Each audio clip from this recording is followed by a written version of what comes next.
Sawadee-ka, Pokta Naika Nai Truk Moy, Sak No Pelai na. Cut. Ini Indonesia, Oh, bukan Thailand. Oke. Oke, siap. Diulang lagi ya. mulai. 性则色，雄富四则精血，则雄少的血。Nah, ini korek. Indonesia. Oke, siap. Laksanakan Mas Admin.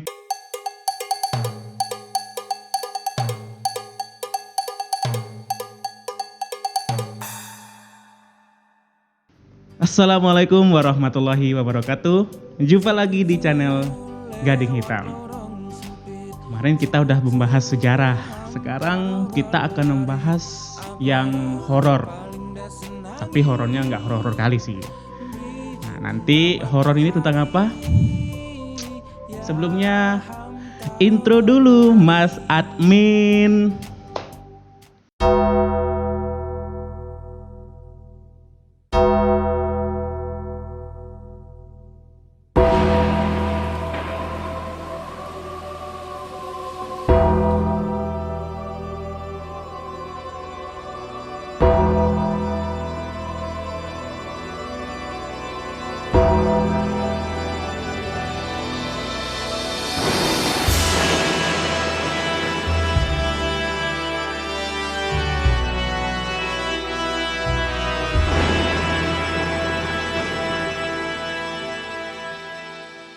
Baiklah, hari ini yang akan kita bahas mungkin nggak terlalu horor-horor sekali.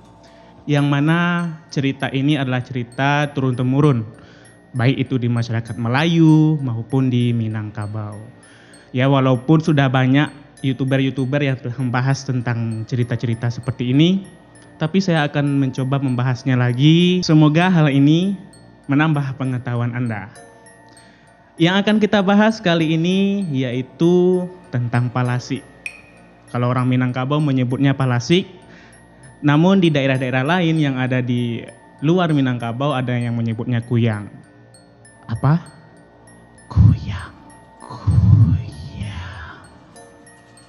Sekarang kita akan mengenal apa itu Palasik.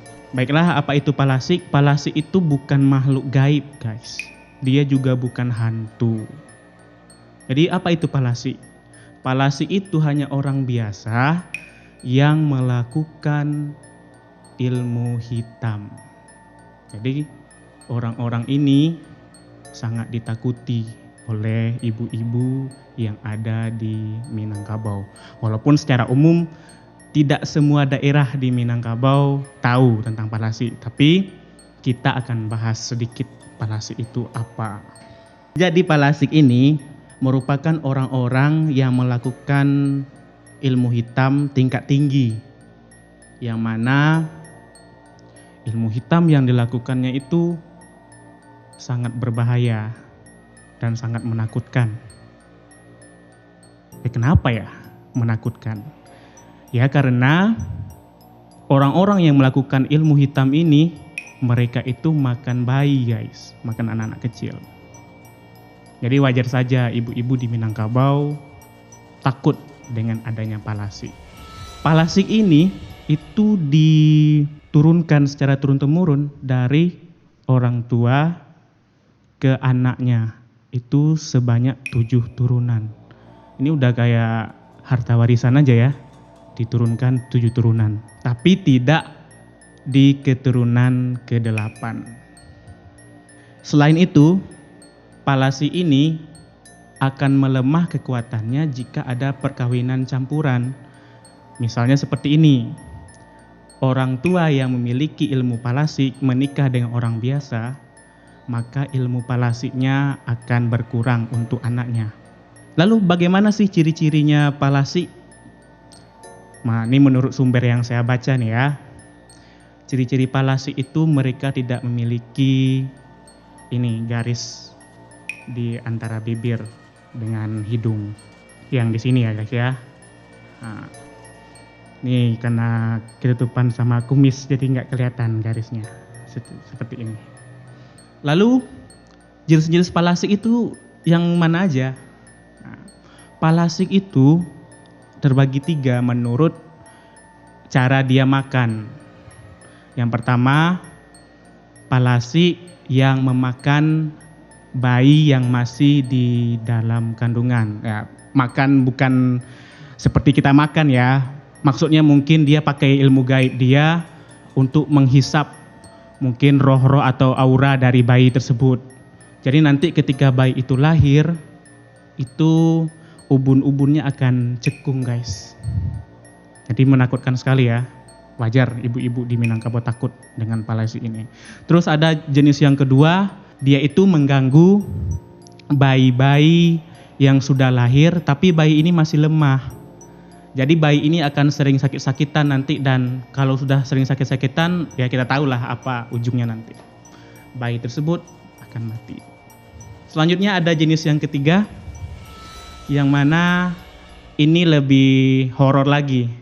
Dia makan bayi yang sudah dikuburkan. Jadi ada di satu daerah atau kampung, bayi tersebut sudah meninggal, nanti kuburannya akan digali dan bayi tersebut dimakan. Bayi yang sudah meninggal yang itu akan dimakan. Jadi dia ibaratnya udah makan bangkai bayi. Jadi kenapa palasi itu makan bayi? Orang yang menganut ilmu hitam pasti dia butuh yang namanya tumbal.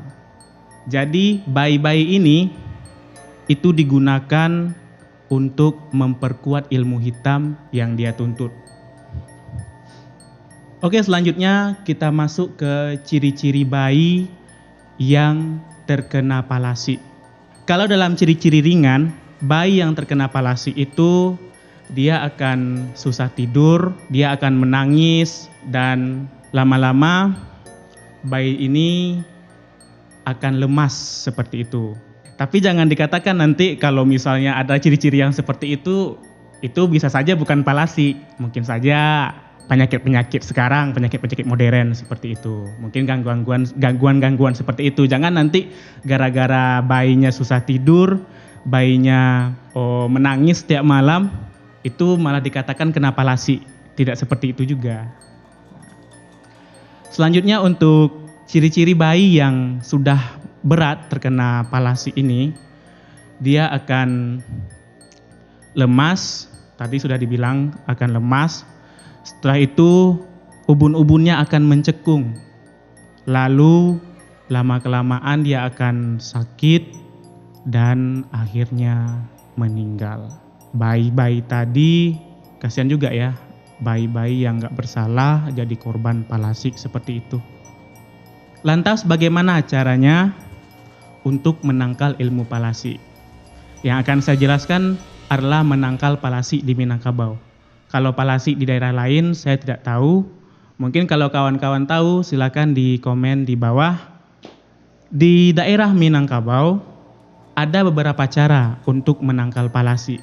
Cara yang pertama yaitu dengan cara membentengi diri kita dengan selalu mendekatkan diri kita kepada Allah Subhanahu wa taala, raja di atas segala raja. Dialah yang mengetahui apa isi langit dan bumi. Jadi semua ilmu hitam itu akan tunduk di bawah kekuasaan Allah Subhanahu wa taala. Jadi kita harus meningkatkan agama kita, harus sering-sering mengaji di dalam rumah, jangan jadikan rumah seperti dalam kuburan. Ini jadi pesan moral ya. Baiklah, kita lanjut. Cara yang kedua yaitu dengan mengetahui ciri-ciri palasi. Tadi sudah saya kemukakan apa ciri-ciri palasi yang tidak memiliki garis antara bibir dengan hidung yang di sini ya. Di sini kan terbelah nih. Ini karena kumis saya sedang panjang jadi tidak kelihatan. Oke. Kalau kawan-kawan melihat orang dengan ciri-ciri tersebut,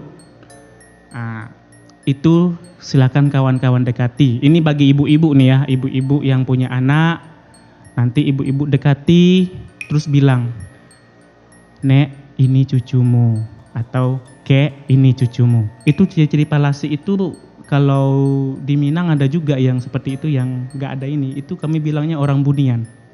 Tapi kita nggak bahas orang bunian sekarang. Tapi ingat, nanti kalau kalian berjumpa dengan orang yang ciri-cirinya juga tidak ada ini, atau mungkin dia sumbing seperti itu. Itu jangan dibilang pula mereka adalah palasi. Nanti saya pula yang disalahkan. Oke, selanjutnya ciri-ciri yang ketiga, yaitunya sebenarnya ini bukan rekomendasi sih. Ini adalah kalau kita di agama Islam ya, itu dibilang syirik. Jadi cara yang ketiga ini itu dengan menggunakan jimat. Jadi jimat ini nanti kita akan minta ke dukun, itu biasanya dibuat dalam bentuk gelang. Nanti dipakaikan ke bayi kita. Nah, jimat itu dipakaikan ke bayi kita. Enggak selalu gelang, ada juga kalung, ada juga yang dipakaikan di kaki, gelang kaki, seperti itu.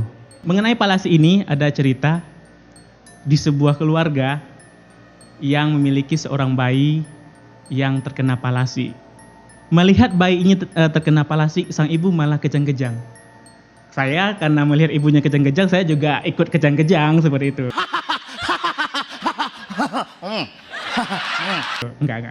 Enggak seperti itu kok. Jadi ceritanya seperti ini. Jadi ada sebuah keluarga, dia memiliki seorang bayi, dan bayinya tersebut ciri-cirinya seperti terkena palasi. Susah tidur, menangis, gelisah, seperti itu. Jadi karena kebingungan, sang ibu pergilah mencari pertolongan. Dibawalah anak ini ke bidan terdekat, bidan desa terdekat. Ternyata bayi tersebut cuman sakit perut. Dah, itu aja sih.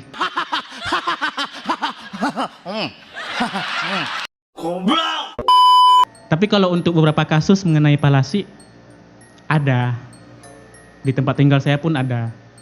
Karena sudah tahu itu terkena palasi, jadi cepat menanganinya. Alhamdulillah sembuh.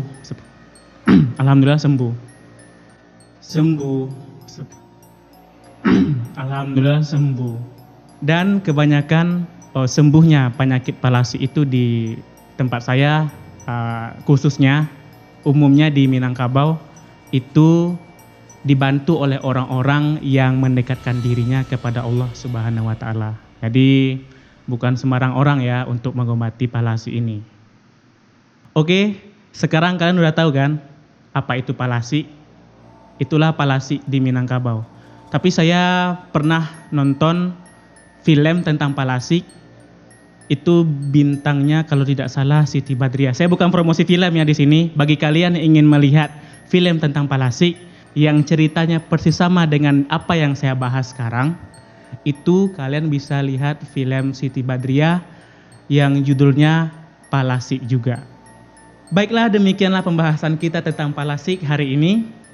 Mudah-mudahan dapat menambah pengetahuan Anda dan juga memperbarui informasi Anda. Salah kata saya mohon maaf, dan saya tidak bosan-bosannya untuk menyuruh Anda untuk like, komen, subscribe, share, agar saya tetap bersemangat untuk menjalankan channel YouTube ini. Bagi dukungan Anda, saya ucapkan terima kasih. Khop kum khap, arigato, xie. Terima kasih untuk dukungan Anda. Sampai jumpa lagi di cerita-cerita selanjutnya, di kisah-kisah selanjutnya, dan pembahasan-pembahasan penting selanjutnya di channel Gading Hitam. Sampai jumpa.